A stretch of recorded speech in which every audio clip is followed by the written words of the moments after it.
Are you considering doing business internationally? I've got lots of experience in that. So let's start with you want to sell your product or service internationally. What should you look out for? If you are selling a product or service internationally, I would look at number one, how are you going to receive payment? And is your current payment processor going to be able to fulfill that transaction when you do receive payment?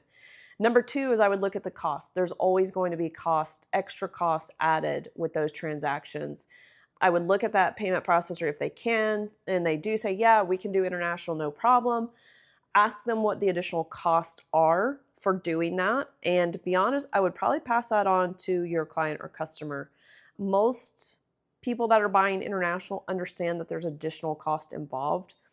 So I would pass it on because there's going to be a couple things going on with those costs. There's going to be the typical transaction fee.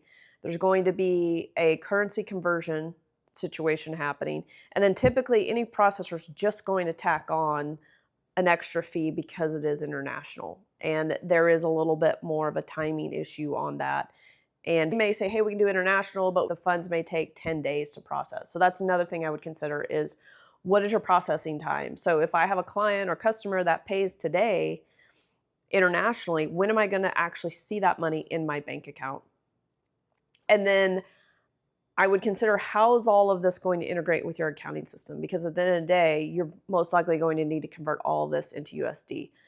Typically, with the payment processor and your client or customer is paying by credit card, it's just going to figure itself out through the payment processor, which is fine because then it will come in USD, no problem.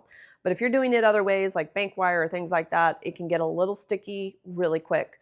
So just trying to figure out how that will work for your business and also know what cost you're going into if you're going to start offering services or products internationally.